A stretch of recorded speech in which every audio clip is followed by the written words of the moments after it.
সবাইকে system analysis and ডিজাইনের নতুন একটি টিউটোরিয়াল ভিডিওতে আপনাদের সবাইকে স্বাগতম। আমি নোমান ইবনে বিল্লাল। আমরা গত লেকচার ভিডিওতে ডাটা ফ্লো ডায়াগ্রামটা দেখেছিলাম, তারই ধারাবাহিকতায় আজকে আমরা অন্য একটা এক্সাম্পলের মাধ্যমে, একটা সিনারিওর মাধ্যমে ডাটা ফ্লো ডায়াগ্রামটা করার চেষ্টা করব। তো চলুন শুরু করি। সবার প্রথমে আমরা একটা সিনারিও দেখার ট্রাই করি, যে একটা সিনারিওতে মূলত আমাদের ডাটা ফ্লো ডায়াগ্রামটা কেমন হয়ে থাকে। এখানে একটা সিনারিও বলা আছে, যেখানে বলা আছে যে suppose you are given the details of a small mail order catalogue system that allows people to shop from home.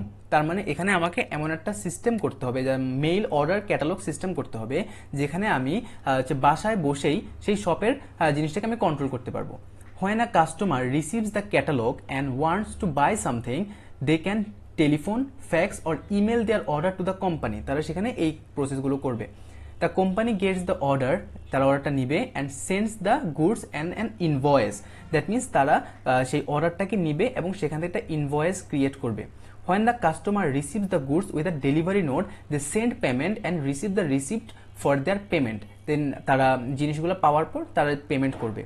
The first thing we must do is model the main output source of data in the scenario above. Then we draw the system box and name the system. Next, we identify the information that is flowing to the system from the system. তার মানে এখানে আমরা বুঝতে পারছি আমাদের কি হচ্ছে, আমার একটা মেইল অর্ডার ক্যাটালগ সিস্টেম বানাতে হবে, যেখানে কাস্টমার চাইলে সেখানে তার বাসা থেকে সে সব কিছু করতে পারবে, টেলিফোন, ফ্যাক্স আর ইমেলের মাধ্যমে অর্ডারটা দিতে পারবে। যখন কোম্পানি সেই অর্ডারটা পাবে, সে একটা কনফার্মেশন থাকবে তার কাছে, সেখান থেকে সে একটা ডেলিভারি নোটস দিবে। সেই ডেলিভারি নোট দেওয়ার পর সে পেমেন্টটা ক্লিয়ার করতে পারবে, তখন কাস্টমার দেন বাকি যা কাজগুলো রয়েছে সেগুলো করতে পারবে। তার মানে এখানে আমরা বুঝতে পারছি আমাদের এন্টিটি হবে তাহলে কয়টা, দুইটা। ফার্স্ট ওয়ান ইজ কাস্টমার, যেটা আমরা বুঝতেই পারছি যে কাস্টমার যেহেতু সব কাজগুলো করছে, সো আমার ফার্স্ট এন্টিটি হবে আমার কাস্টমার। সেকেন্ড এন্টিটি হবে আমার কোম্পানি, বা এক কথা যদি বলি আমার ওয়্যার হাউসটা, যেখান থেকে আমি আমার ডেলিভারিটা সে নিচ্ছে বা অর্ডার ডিটেলসটা সে নিচ্ছে, একটা নোট সে ক্রিয়েট করছে, দেন সেখান থেকে সে পেমেন্টটা করছে। তার মানে আমার যে ওয়্যার হাউসটা থাকবে আমার কোম্পানির, সেখান থেকে কিন্তু সেই কাজগুলো কন্ট্রোল করা হচ্ছে। দ্যাট মিনস আমার তাহলে এখানে দুইটা এন্টিটি আমরা পেয়ে গেলাম, এক হচ্ছে আমার কাস্টমার, দুই হচ্ছে আমার ওয়্যার হাউস। তো আমরা করে ফেলি। ফার্স্টে হচ্ছে আমাদের লেভেল জিরোটা হবে, লেভেল জিরোতে তাহলে আমাদের দুইটা এন্টিটি, একটা হচ্ছে আমার কাস্টমার, মাঝখানে থাকবে হচ্ছে আমার প্রসেস, আমাদের যে কাজের প্রসেসটা রয়েছে সেটা, এবং এখানে হবে আমার আরেকটা এন্টিটি, যেটা আমরা বললাম হচ্ছে ওয়্যার হাউস। সো আমাদের এখানে হবে আমাদের কাস্টমার। আমাদের প্রসেসটা কি ছিল? আমাদের প্রসেস ছিল mail order catalogue system, mail order catalogue system.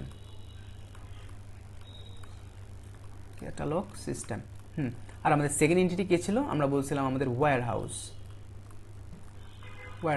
এখন এখান থেকে আমার অ্যারোগুলা কেমন হবে দেখেন। প্রথমে আমাদের কাস্টমার কি করতে পারছিল?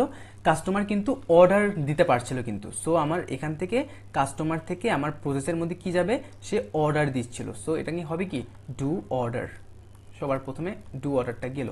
সেকেন্ড ওয়ান কি? সেকেন্ড সে অর্ডারটা নেওয়ার পর সে কিন্তু পেমেন্টও করতে পারছিল। সো আমার সেকেন্ড অ্যারোটা কি হবে? Make payment.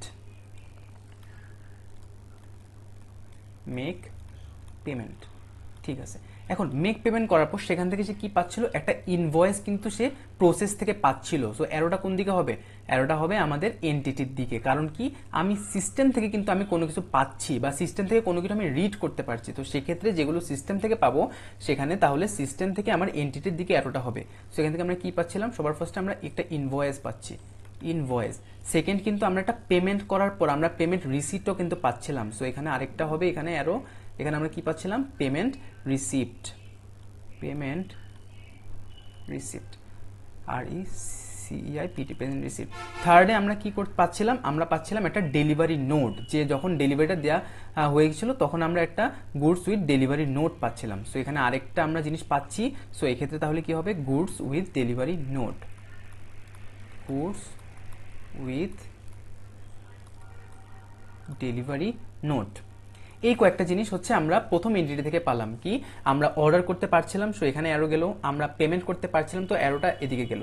যখন আমি আমার সিস্টেম থেকে কোনো কিছু পাচ্ছি, ইনভয়েস পাচ্ছি, অ্যারোটা এদিকে পেমেন্ট রিসিপ্ট পাচ্ছি, অ্যারোটা এদিকে গুডস উইথ ডেলিভারি নোট পাচ্ছি, সো অ্যারোটা এদিকে হবে।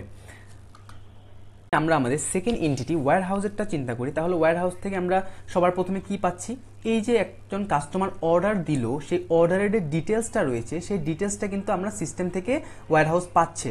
সো যে জিনিসটা সে পাচ্ছে তাহলে এখানে কি হবে, অর্ডার ডিটেলস, অর্ডার ডিটেলস। দেন সে কি করতে পারছে, সে কিন্তু ওয়্যার হাউস কিন্তু একটা ডেলিভারি নোট দিচ্ছে সিস্টেমে এবং সিস্টেম সেই নোটটাকে প্যাসেঞ্জারের কাছে পৌঁছে দিচ্ছে। তার মানে ওয়্যার হাউস কি দিচ্ছে, একটা ডেলিভারি নোট দিচ্ছে, ডেলিভারি নোট দিচ্ছে। দেন আর কি আছে, সে ডেলিভারি কনফার্মেশনটাও কিন্তু সে দিচ্ছে, যে ডেলিভারিটা হচ্ছে কি হচ্ছে না সেই কনফার্মেশনটাও কিন্তু সে দিতে পারছে। সো এখানে তাহলে আরেকটা হবে কি, ডেলিভারি কনফার্মেশন, ডেলিভারি কনফার্মেশন। ঠিক আছে, সো এই গেল আমাদের লেভেল 0। লেভেল 0তে আপাতত আমাদের কিছু দরকার নাই, এই কয়েকটা জিনিসই কিন্তু আমাদের সিনারিওর মধ্যে বলা ছিল। এখন আমরা চলে যাই আমাদের লেভেল 1-এ। লেভেল 1-এ কি করতে হবে, তাহলে আমাদের এই যে আমাদের প্রতিটা প্রসেসকে, এখানে কোন কোন প্রসেসগুলো হলো সেই প্রতিটা প্রসেসকে আমাকে ভেঙে ভেঙে দেখানো লাগবে। আমার এন্টিটি কিন্তু দুইটাই থাকবে, সেখানে কিন্তু আমাদের কোনো মাথা ব্যথা নেই, বাট এই ক্ষেত্রে আমি কোন প্রসেসগুলো আমার এখানে হচ্ছে সেগুলো আমরা ফার্স্টে আইডেন্টিফাই করে নিতে হবে। তাহলে আমরা চিন্তা করি যে এখানে যে অর্ডারটা দিচ্ছে, সে অর্ডারটা নিল, সেখান থেকে সে একটা পেমেন্ট রিসিপ্ট পেলো। সো এখানে তাহলে কোন কোন প্রসেসগুলো আসতে পারে, ফার্স্ট ওয়ান সে হচ্ছে রিসিভ অর্ডার, যে অর্ডারটা যে সে রিসিভ করলো সেই রিসিভ একটা অর্ডার আসবে, দেন সেখান থেকে একটা প্রসেস অর্ডার, যে অর্ডারটা নেওয়ার পর সেটা কিন্তু একটা প্রসেস হবে অর্ডারটা। সো প্রসেস অর্ডার আরেকটা আমার প্রসেস গেল। থার্ড ওয়ান কি, এই যে রিসিপ্টটা রয়েছে যে পেমেন্ট রিসিপ্ট সেটা কিন্তু জেনারেট করতে হবে, সো জেনারেট রিসিপ্ট এটা একটা গেল। দেন ফোর্থ আরেকটা কি, যে কাস্টমার পেমেন্টটা করলো, সো রিসিভ পেমেন্ট, যে পেমেন্টটা তো রিসিভ করতে হবে, সো সেটা আরেকটা প্রসেস গেল। সো আমরা আলটিমেটলি 4টা প্রসেস এখান থেকে বের করতে পারলাম। আমরা চাইলে কিন্তু আরও কয়েকটা প্রসেস এখানে অ্যাড করতে পারি আমাদের মন মতো, চাইলে আমরা যদি চাই জিনিসটাকে আরেকটু এক্সপ্লেন করবো তখন আমরা চাইলে আরও বেশি প্রসেস এখানে অ্যাড করতে পারি। সো সবার ফার্স্টে আমার কি, আমার কাস্টমার, আমার এন্টিটি দুইটা দুই রকমই থাকবে, কাস্টমার। ঠিক আছে, আরেকটা এন্টিটি কি ছিল আমার, আরেকটা এন্টিটি ছিল হচ্ছে আমার ওয়্যার হাউস। জিনিসটা আমরা দূরে দূরে করে আঁকি তাহলে জিনিসটা সুবিধা হবে। কি ছিল, ওয়্যার হাউস। ঠিক আছে, এখন আমরা বলছি প্রথমে কি, আমাদের রিসিভ অর্ডার, যে সেই অর্ডারটা যে রিসিভ করলো সেই রিসিভ অর্ডার আমার একটা প্রসেস লাগবে। এখানে কি, রিসিভ অর্ডার। সো এখানে কি হবে, এখানে এই যে সে অর্ডারটা দিবে না, কাস্টমার কি করবে, অর্ডার দিবে। সো কাস্টমার এখানে অর্ডারটা দিল, কিসের মাধ্যমে দিল, ইদার অর্ডার দিল কিসের মাধ্যমে, বলা ছিল ওখানে ফোন, ফ্যাক্স অথবা ইমেল। সো আমরা ব্যাকেট দিয়ে দিই ফোন, ফ্যাক্স অথবা ইমেল। সে দিল হচ্ছে অর্ডারটা দিল। এখন সেই রিসিভ যখন অর্ডারটা দিল তখন সেই অর্ডার ইনফরমেশনটা কোন একটা ডেটাবেসের মধ্যে গিয়ে স্টোর হবে অবশ্যই। তাহলে এখানে আমার একটা ডেটাবেস আমরা দিয়ে দেই, ডেটাবেসটার নাম কি দিব, ডেটাবেসটার নাম order record database, order record database. এখানে গিয়ে তার এই অর্ডারটা স্টোর হলো, ফাইন। এখন এই যে রিসিভ অর্ডারটা যে রিসিভ করলো, রিসিভ করার পর সে কী করবে, সে তার প্রসেসের মধ্যে পাঠিয়ে দিবে, যেখানে তার যত ধরনের প্রসেসটা হবে অর্ডার রিলেটেড, যে জিনিসটা সে করা লাগবে সেখানে এই প্রসেসের মধ্যে সে কাজগুলো করবে। সো অর্ডারটা যখন রিসিভ করলো সে আরেকটা প্রসেসের মধ্যে জিনিসটা পাস করে দিল, সেটার নাম কি, প্রসেস অর্ডার,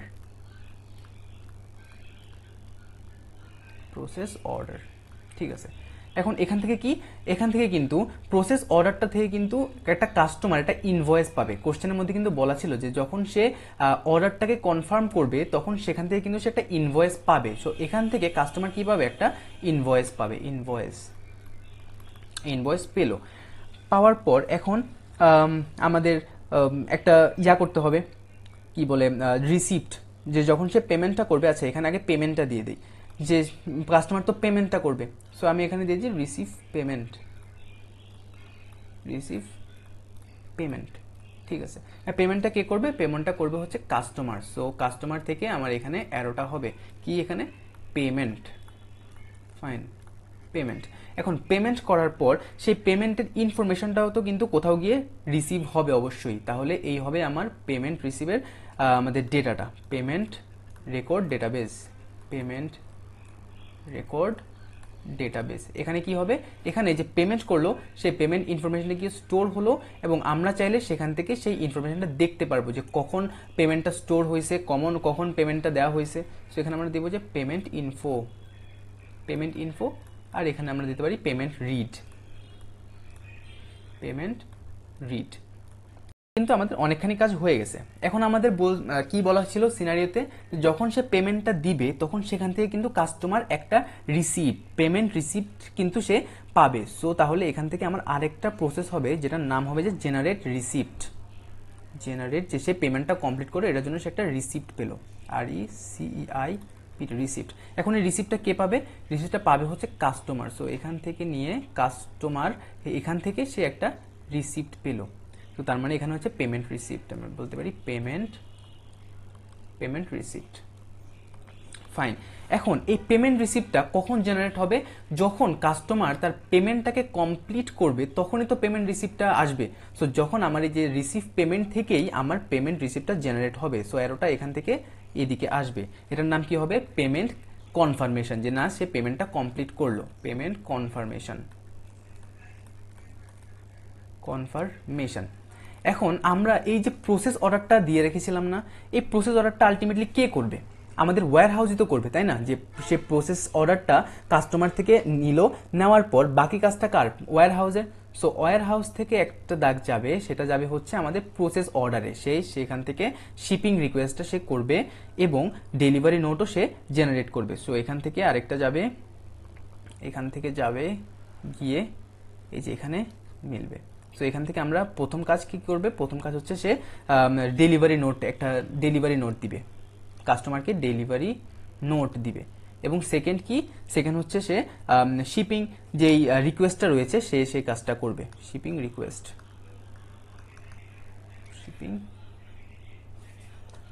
রিকোয়েস্ট। আচ্ছা, এখন আমাদের এই যে রিসিপ্ট, এই যে জেনারেট রিসিপ্টটা করলো, পেমেন্ট রিসিপ্টটা যে করলো, সে পেমেন্ট রিসিপ্টের তো একটা ইনফরমেশন কোথাও গিয়ে স্টোর থাকবে যে আমি কোন কাস্টমারকে কোন রিসিপ্টটা দিলাম, সেই কাস্টমারের ইনফরমেশনগুলোও কিন্তু সেই রিসিপ্টের মধ্যে থাকে। দ্যাট মিনস এখানেও কিন্তু আমার একটা ডেটাবেজের দরকার হবে। সো এখানে আমরা দিব যে রিসিপ্ট ইনফো ডেটাবেজ। এখানে তাহলে কি হবে? এখানে আমরা দিব হচ্ছে রিসিপ্ট ইনফোটা সে এই ডেটাবেজের মধ্যে গিয়ে স্টোর থাকবে। সো আমরা বুঝতে পারছি আমাদের আলটিমেটলি কিন্তু আমাদের লেভেল 1টাও কমপ্লিট হয়ে গেছে। তার মাধ্যমে এখান থেকে আমরা দেখতে পাচ্ছি যে আমাদের প্রথমে দুইটা এন্টিটি, এখানে কাস্টমার এবং ওয়্যার হাউস, এবং এখান থেকে আমরা যে প্রসেসগুলোকে এখানে জেনারেট করছি সেগুলো হচ্ছে first of all receive order, যে কাস্টমার একটা অর্ডারকে সে রিসিভ করবে, অর্ডার দিবে, দেওয়ার পর সেই অর্ডারটা এখানে গিয়ে স্টোর হওয়ার পর এই অর্ডারটা একটা প্রসেসের মধ্যে যাবে, যে না এখন আমি অর্ডারটা নিলাম, সেটা আমার এখন প্রসেসের মধ্যে চলে গেছে। সেটা কন্ট্রোল করবে কি? সেটা কন্ট্রোল করবে ওয়্যার হাউস। সেই প্রসেস থেকে সে একটা ডেলিভারি নোট জেনারেট করবে। দেন আমরা পাচ্ছি কি, সেখান থেকে কাস্টমার কি করছে? একটা পেমেন্ট, সে যখন পেমেন্টটা করলো তখন পেমেন্ট ইনফোটাও একটা ডেটাবেজে গিয়ে স্টোর হলো এবং সেখান থেকে আমরা চাইলে সেই জিনিসটাকে রিড করতে পারলাম। যখনই আমার পেমেন্টটা কনফার্ম হয়ে গেল, সেটা চলে গেল আমার আরেকটা প্রসেসের মধ্যে, যেটা আমরা নাম দিয়েছি জেনারেট রিসিপ্ট। সেই রিসিপ্টটা কে গ্রহণ করবে হচ্ছে কাস্টমার। সো আমার এই প্রসেস থেকে আমি জেনারেট রিসিপ্টে আসলাম এবং সেখান থেকে আমি আমার কাস্টমারকে একটা পেমেন্ট রিসিপ্ট বুঝিয়ে দিলাম। দেন আমার এই যে জেনারেট রিসিপ্টটা দিলাম, সেটার ইনফোগুলো আমরা একটা ডেটাবেজের মধ্যে স্টোর রাখলাম। তার মানে এটা হয়ে গেল আমাদের লেভেল 1। সো আশা করি এতটুকু বুঝতে পেরেছেন।